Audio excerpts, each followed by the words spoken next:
بسم اللہ الرحمن الرحیم الحمد للہ رب العالمین والصلاة والسلام علی سید المرسلین وعلی آلہ واصحابہ اجمعین اما بعد اعوذ باللہ من الشیطان الرجیم بسم اللہ الرحمن الرحیم ان هذا القرآن يهدي للتي هي أقوم ويبشر المؤمنين الذين يعملون الصالحات أن لهم أجرا كبيرا.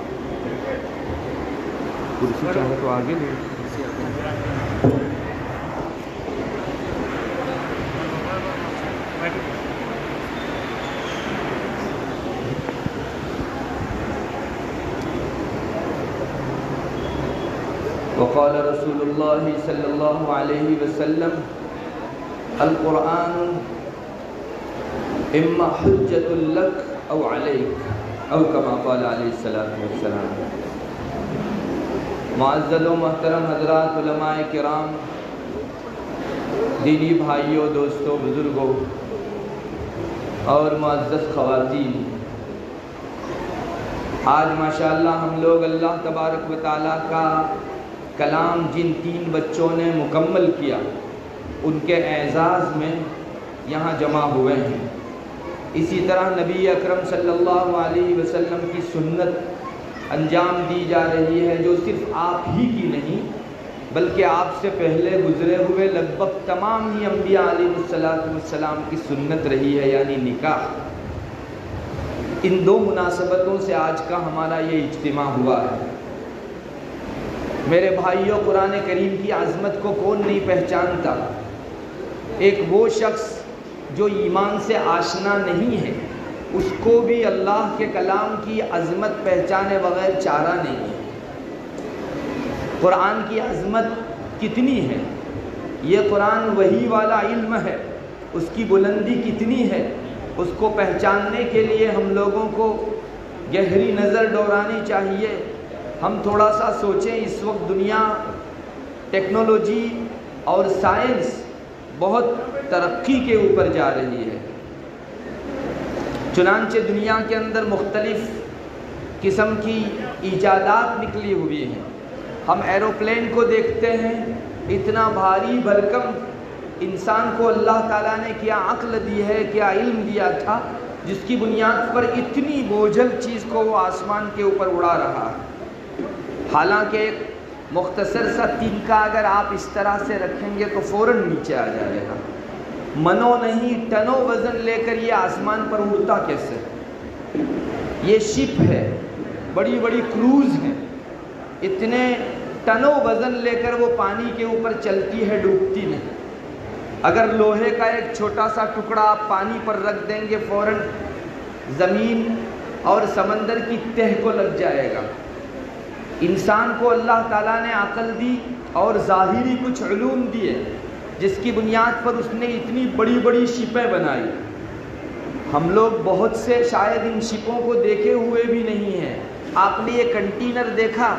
ایک ٹرک کے پیچھے ایک کنٹینر ہوتا ہے. ایک ٹرین زیادہ سے زیادہ 40-50 کنٹینروں کو لے کر چلتی، لیکن جنہیں یہ شپ دیکھنے کا اتفاق ہوا ہے ابھی رمضان کے اندر پاناما میں، وہاں کینل ہے. ایک کینل سے شپیں پاس ہوتی ہے جہاں آپ کو دیکھنے کے لیے باقاعدہ موقع دیا جاتا ہے. آپ کو تعجب ہوگا، ایک ٹرین زیادہ سے زیادہ 50 کنٹینر اٹھاتی ہے، ایک شپ میں بلا مبالغہ سینکڑوں کنٹینر ہوتے ہیں. آپ اوپر سے دیکھتے ہیں تو میچز کے ڈبے کی طرح وہ نظر آتے ہیں. اتنے کنٹینر بھر کر سمندر میں ڈوبے بغیر ہزار کلومیٹر کا سفر کرنے والی یہ شپ انسانوں نے بنائی.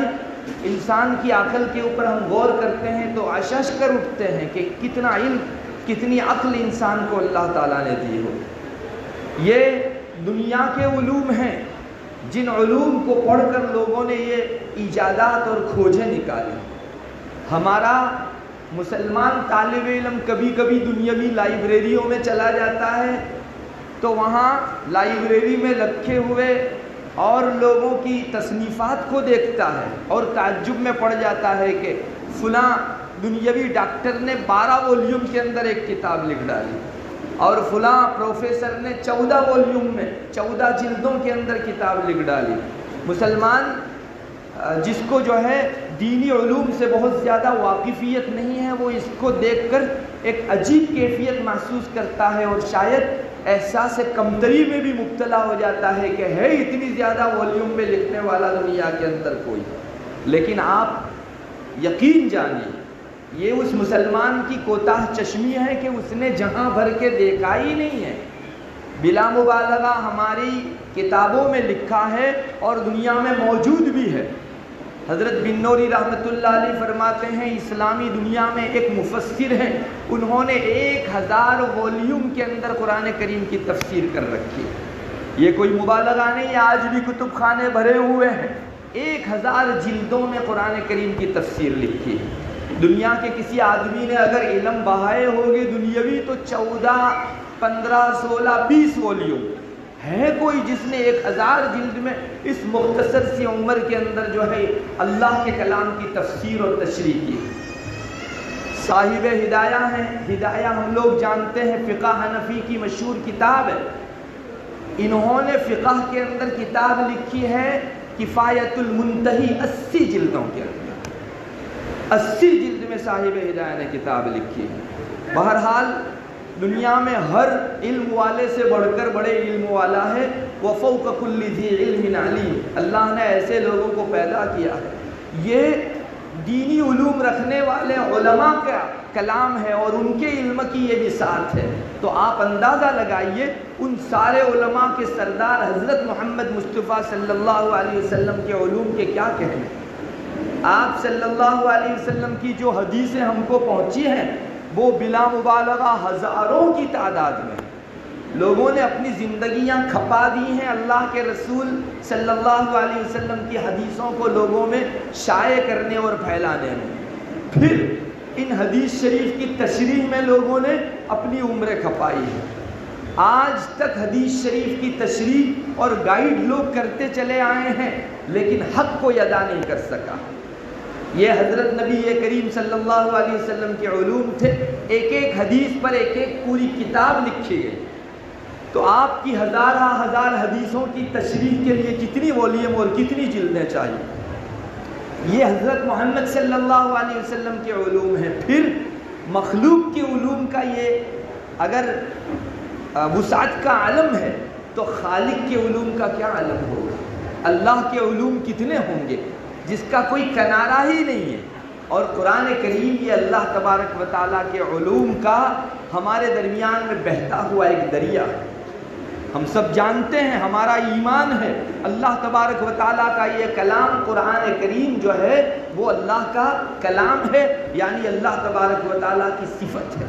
ہمارے درمیان میں اللہ نے یہ قرآن چھوڑا اور اسی لیے اتارا تاکہ لوگ غلط راستوں سے ہٹ کر صحیح راستہ پکڑیں، ضلالت و گمراہی سے اپنا راستہ موڑ کر ہدایت کے اوپر چلیں۔ اور یقین ہے کہ جو آدمی قرآن کریم کا دامن تھام لے وہ ہدایت کے ڈگر کے اوپر آ جائے گا۔ ایک بات یاد رکھو، کسی کتاب کے وزن کو جاننا ہو کہ یہ کتنی بھاری بھرکم ہے تو یہ دیکھا جاتا ہے کہ یہ غلطیوں سے کتنی پاک ہے، اور اس میں بھلی باتیں، ہدایت کی باتیں، اچھائی اور خوبیوں کی باتیں کتنی ہیں۔ ہم انسانوں کی جو کتابیں ہوا کرتی ہیں ان میں ہماری معراج ہی یہ ہوتی ہے کہ کم سے کم غلطی نکلے۔ انسان کی کتاب میں غلطیاں ضرور رہ جاتی ہیں۔ آپ کو معلوم ہونا چاہیے امام شافعی رحمۃ اللہ علیہ جو 4 ائمہ میں سے ایک امام ہیں جن کو اللہ تبارک و تعالیٰ نے دنیا کے اندر اللہ کا مذہب چلانے کے لیے امامت کا مقام بخشا، 4 ہی اماموں سے دنیا کے اندر یہ اللہ تبارک و تعالیٰ کے احکام اور مسائل چلے ہیں جن کو اللہ نے منتخب فرمایا ہے۔ ان میں سے ایک امام ادریس شافعی رحمہ اللہ ہے۔ جو حضرات اہل علم ہیں ان کو پتہ ہے، انہوں نے ایک کتاب لکھی جس کا نام الرسالہ رکھا۔ یہ جو مسائل ذکر کرتے ہیں مفتی حضرات اور احکام بتاتے ہیں لوگوں کو، یہ احکام نکالے کہاں سے جاتے ہیں، اس کے لیے کچھ فارمولاز ہیں، کچھ اصول ہیں۔ ان اصولوں کو جس کتاب میں تیار کیا جاتا ہے اس فن کو اصول فقہ کہا جاتا ہے، جس میں فارمولاز ذکر کیے گئے ہیں۔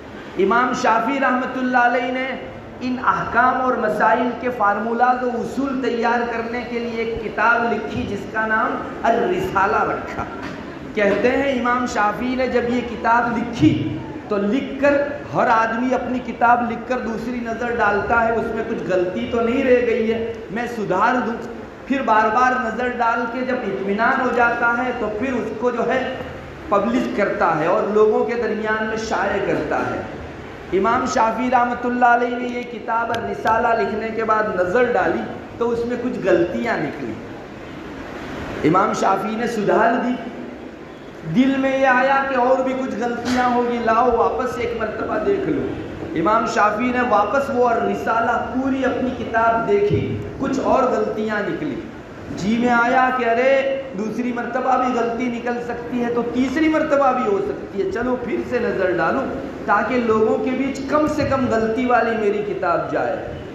کتابوں میں قصہ لکھا ہے امام شافعی نے تیسری نظر ڈالی، کچھ غلطی نکلی، چوتھی نظر ڈالی، 17 مرتبہ اپنی اس کتاب کو دیکھا، ہر مرتبہ غلطی نکلتی چلی گئی۔ امام شافعی نے یہ کہہ کر لوگوں میں پھر کتاب پھیلائی کہ اللہ کی کتاب منع کرتی ہے کہ اس کے علاوہ کوئی اور کتاب غلطیوں سے خالی ہے۔ اللہ کی کتاب منع کرتی ہے کہ بشری اور انسانی کتابوں کے اندر غلطی نہ ہوا کرے۔ یہ کہہ کر الرسالہ پھر امام شافعی نے شائع کر دیا۔ آپ اندازہ لگائیے اتنے بڑے درجے کا آدمی جو مفتی قاضی سے بھی بہت بڑا اور مجتہد، اور مجتہدوں میں بھی امام، جس کو مجتہد مطلق کہا جاتا ہے، اس کی کتابوں کے اندر اس قدر غلطی رہ سکتی ہے تو ہما شما کس کھیت کی مولی ہیں اور کس مرض کی دوا ہیں ہم لوگ۔ یقیناً انسان کی کتابوں کے اندر غلطیاں رہتی ہیں۔ اللہ تبارک و تعالیٰ کی کتاب کا یہ خاصہ ہے کہ اس میں غلطیاں تو نہیں ہی ہیں، اس میں سر تاثر ہدایت بری ہوئی ہے۔ اس کا ایک ایک حرف، ایک ایک نقطہ ہدایت کو لیے ہوئے ہے۔ اللہ جب اپنی اس کتاب کا تعارف لوگوں کے درمیان میں کراتا ہے تو اسی عنوان سے کراتا ہے۔ ہماری کتاب شروع ہوتی ہے سورہ بقرہ سے، ہم لوگ پڑھتے ہیں الف لام میم ذالک الکتاب لا ریب فیہ ھدی للمتقین۔ اللہ فرماتا ہے یہ جو قرآن کتاب ہے اس میں شک نام کی کوئی چیز نہیں، ہمیشہ کانفیڈنس ہے۔ اس کتاب کے اندر کنفیوژن کہیں نہیں ہے، ہمیشہ کانفیڈنس اور یقینی۔ میں نہیں کہتا، کوئی رسول نہیں کہتا، اللہ اپنے کلام کا تعارف فرما رہا ہے لا ریب فیہ، اس میں کنفیوژن نام کی کوئی چیز نہیں، اس کا گزر نہیں ہے۔ ہاں کانفیڈنس اور یقین آپ کو ہر لفظ سے، ہر حرف سے، ہر نقطے سے ٹپکتا ہوا ملے گا۔ پھر قرآن کہتا ہے ھدی للمتقین، جن کے دلوں کی زمین تیار ہے ان لوگوں کے لیے یہ کتاب ہدایت ہے۔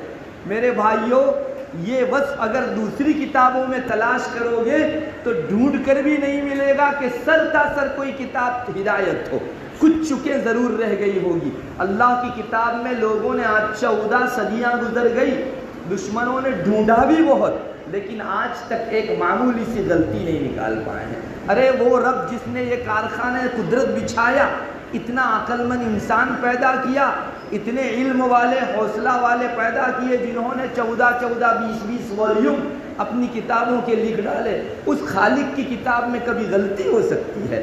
ارے ہدایت ڈھونڈو، غلطی نہیں۔ اور جنہوں نے قرآن کریم کا دامن تھاما وہ حضرات اپنی معراج کو اور اپنی منزل مقصود کو ضرور پہنچے۔ یقین جانیے اللہ کی کتاب ہی ہمارے درمیان میں سیدھے راستے کا نشان ہے۔ جس نے اسے پکڑا وہ ہدایت پر ہے اور جس نے اسے چھوڑا وہ ہدایت کے راستے سے ہٹا ہوا ہے۔ آج دنیا کو سب سے زیادہ ضرورت اسی چیز کی ہے کہ وہ اللہ کے کلام کو اور اللہ کی کتاب کو تھام لے۔ ہم لوگوں نے در حقیقت الگ الگ دروں کے اندر اور مختلف دروازوں کے اوپر اپنی ہدایت ڈھونڈنی چاہیے۔ ہمارا رب کہتا ہے کہ قرآن کریم سے ہٹ کر کسی جگہ ہدایت نہیں ہے۔ کاش امت مسلمہ اس سبق کو پہچانے۔ اگر کوئی زید عمر بکر کہتا تو ہم کو شاید اس کی بات کے اندر یقین نہ آتا۔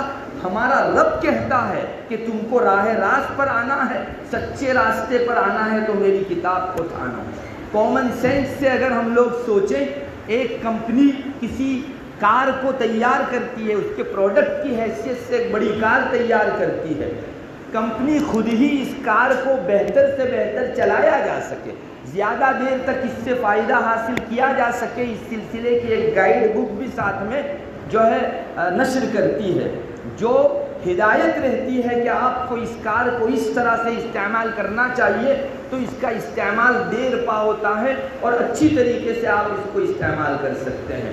جو لوگ اپنی کار کو بہتر رکھنا چاہتے ہیں وہ ان گائیڈ لائن کا فالو کرتے ہیں، جتنی بھی گائیڈ اس میں لکھی ہوئی چیزیں ہیں ان کا فالو کرتے ہیں۔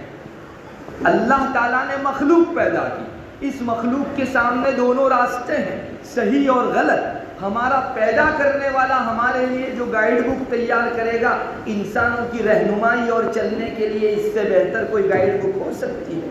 انسان کا ویژن، انسان کا دماغ اتنا ہے اور اللہ تبارک و تعالیٰ کی وسعت لامحدود ہے جس کی کوئی حد ہی نہیں ہے، تو اتنے سے ویژن کے اندر اس لامحدود ذات باری کے علوم آوے تو کیسے آوے؟ اس لیے ایک بات یقینی جاننی ہوگی، دنیا کی ہر کمپنی اپنی پروڈکٹ کے لیے اچھا استعمال ہو اس کے واسطے گائیڈ بک تیار کرتی ہے، لوگ اسی کو فالو کرتے ہیں۔ آپ تھوڑی دیر کے لیے سوچئے، ایک آدمی نے BMW خریدی، لینڈ روور خریدی، وہ راستے کے کسی کیبن والے میکینک سے اپنی گاڑی ہرگز نہیں کھلوائے گا، بلکہ کمپنی کے آتھورائز جو لوگ ہیں انہی جگہ جا کر، ایسی ایجنسیوں میں جا کر ایک ایک پرزہ کھلوائے گا۔ کیوں؟ حالانکہ یہ بھی وہی کام کرتا ہے، بات یہ ہے کہ جس نے بنایا وہ اس کے اونچ نیچ سے سب سے زیادہ واقف ہوتا ہے۔ ہمارے رب نے ہماری زندگی بنائی، کون سے شعبے میں تم کو کون سا فارمولہ کام آئے گا وہ وہی بتا سکتا ہے۔ ایک بات بہت کمزوری کی یہ بھی ہو گئی ہے کہ ہم کو پیدا کیا ہمارے اللہ نے اور ہم ہماری ہدایت ڈھونڈ رہے ہیں دنیا کے محدود ذہن رکھنے والے، جنہوں نے اصول تیار کیے اور آئین بنائے ان لوگوں کے آئین کے اندر۔ ہمارے رب کے اصول سے بڑھ کر کوئی اصول نہیں ہو سکتا۔ کیوں دنیا کی ساری چیزوں میں ہم لوگ اسی بنانے والی کمپنی کی گائیڈ بک کو فالو کرتے ہیں اور انسان میں یہ چیز بھول جاتے ہیں؟ ضرورت اس کی ہے کہ انسانوں کی ہدایت کے لیے، صحیح راستے اور صحیح ڈگر پر چلنے کے لیے اگر کوئی کتاب کام آ سکتی ہے تو وہ کتاب الہی ہے۔ ہمارے مطالعے کی کمزوری ہے، ہمارے رب نے ایک بہت جلیل القدر پیغمبر کے اوپر جلیل القدر فرشتے کی معرفت یہ چیز بھیجی۔ آج آپ تھوڑی دیر کے لیے سوچ لیجئے، PM کا آپ کے اوپر کوئی خط آوے اور وہ خط سب سے معزز آدمی کی معرفت بھیجا گیا ہو تو اس خط کا کتنا اکرام سمجھا جاتا ہے۔ ایک تو بڑے آدمی نے لکھا اور کسی بڑے معزز آدمی کے ہاتھوں ہمارے اوپر بھیجوایا، یقیناً اس خط کے اندر بہت اہمیت کی چیز لکھی گئی ہوگی۔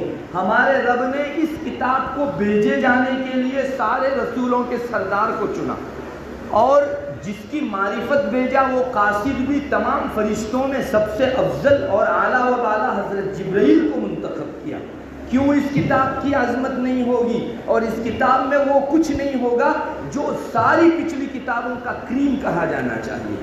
ضرورت تو اس کو لے کر فالو کرنے کی ہے۔ ہم صرف گاتے رہیں، زبانی جمع خرچ کرتے رہیں کہ یہ کتاب ہدایت ہے، لیکن ہماری زندگی میں ڈھونڈ کر بھی قرآن کا فالو اور پیروی نہ ملے تو پھر یہ صرف زبانی جمع خرچ ہے۔ در حقیقت ہم نے اس قرآن سے وہ فائدہ نہیں اٹھایا جس کے لیے قرآن اتارا گیا تھا۔ میرے بھائیوں، اس قسم کی قرآن کریم کی تکمیل کی مجلسوں میں ہم یہ عزم کر کے اٹھیں کہ ہمیں آج تک ہم چپ میں رہے، ہمارے رب کے اتنے اہتمام سے بھیجی ہوئی کتاب سے ہم لوگ رخ موڑے رہے۔ آئندہ ہم کو ہماری زندگی کے ہر قدم پر آئیڈیل بنانا ہے قرآن کریم کو۔ یقین جانیے، کچھ تجربے ہی کے لیے 40-50 روز تک قرآن کریم کو آئیڈیل بنا کر دیکھ لیجئے۔ ہمارے رب نے جھوٹ نہیں کہا ہے۔ پیدا کرنے والا، ہر پروڈکٹ بنانے والے کو اپنی پروڈکٹ سے محبت ہوا کرتی ہے، اللہ کو اپنے پیدا کیے ہوئے انسان اور مخلوق سے محبت ہے۔ وہ انسانوں کے لیے کوئی غلط رہنما اصول نہیں قائم کرے گا۔ انشاءاللہ قرآن کریم کو فالو کرنے کی وجہ سے آج تک لوگوں کی زندگیوں میں چینجز آیا ہے۔ آج بھی آ سکتا ہے، اور ہمارا ایمان ہے رہتی دنیا تک اگر کسی کو ہدایت کے ڈگر کے اوپر قدم رکھنا ہے تو قرآن کریم کے بغیر چارہ نہیں۔ آپ دوسری چیزوں کی لاکھ تعریف کر لیں، لیکن انسان غلطیوں سے بھرا ہوا ہے تو اس کے پروڈکٹس بھی غلطیوں سے بھرے ہوں گے، اس کی چیزوں، اس کی بات چیت اور اس کی لکھی ہوئی کتاب کے اندر بھی غلطیاں ضرور ہوگی، لیکن وہ رب جو غلطیوں سے پاک ہے، جس نے ہم انسانوں کی اتنی بہترین تخلیق کی، وہ اگر غلطیوں سے پاک ہے تو اس کا کلام بھی غلطیوں سے پاک ہے۔ ہم کو چاہیے کہ ہم لوگ قرآن کریم کو ہمارا آئیڈیل بنائیں اور اس کے بتائے ہوئے اصول کے مطابق اپنی زندگی گزاریں۔ اس قسم کی مجلسوں سے یہی پیغام لے کر جانے کا ہے۔ ہم نے نہ جانے آج تک قرآن کریم کی تکمیل کی کتنی مجلسیں اٹینڈ کی، لیکن آئی اور گزر گئی۔ اب یہی سلسلہ چلتا رہا، ایک دن آنکھ بند ہونی ہے اور ہمارے رب کو زندگی کے کچے چٹھے کا حساب دینا ہے۔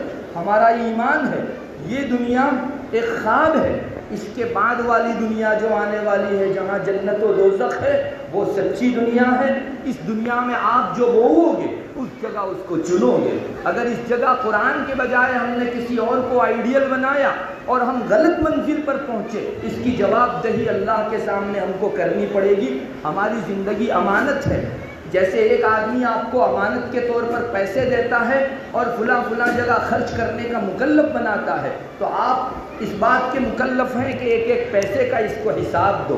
ہمارے رب نے یہ ہمارا سرمایہ حیات ہم کو دیا، ہماری زندگی ہم کو عطا کی، ہماری زندگی کے کچے چٹھے کا حساب ہم کو محشر کے میدان میں ایک ایک پرسن کو اللہ کے سامنے کھڑے ہو کر دینا ہے۔ خدا را اپنی اگلی زندگی کے لیے قرآن کریم کو آئیڈیل بناؤ۔ اب بہت زیادہ ڈھیل مت رکھو کہ ابھی بہت سال جینے ہیں، آئندہ سالوں کے اندر قرآن کو فالو کرنے لگیں گے۔ جی نہیں، موت کہہ کر نہیں آتی۔ کتنے ہی نوجوان تھے جن کو ابھی جینے کی بڑی امیدیں تھی، لیکن ان کا وقت موعود آ چکا تھا، موت لے کر چلی گئی۔ ہمیں کب یقین ہے، گارنٹی ہے کہ ہم لوگ اپنی اتنے سال کی زندگی بسر کر سکیں گے؟ اگلی جو گھڑیاں ہیں اللہ کے واسطے اس کے لیے قرآن کریم کو آئیڈیل بناؤ۔ میں آپ کو یقین دلاتا ہوں آج تک ایسی ٹھنڈک، ایسا سکون، ایسا قرار، ایسا چین آپ کو نہیں ملا ہوگا جو آپ 40-50 روز کی صرف تجربے کے لیے گزاری ہوئی قرآن مجید کی فالو کر کے گزاری ہوئی زندگی کے اندر پائیں گے۔ اور آدمی قرآن کا اتنا زیادہ جو ہے رسیہ ہو جاتا ہے، اتنا محبت کرنے والا عاشق ہو جاتا ہے کہ پھر قرآن کے علاوہ اور کوئی فارمولہ اس کو بھاتا نہیں۔ لیکن ایک مرتبہ ہم لوگ اس ڈگر پر کم سے کم تجربے کے لیے چل کر تو دیکھیں۔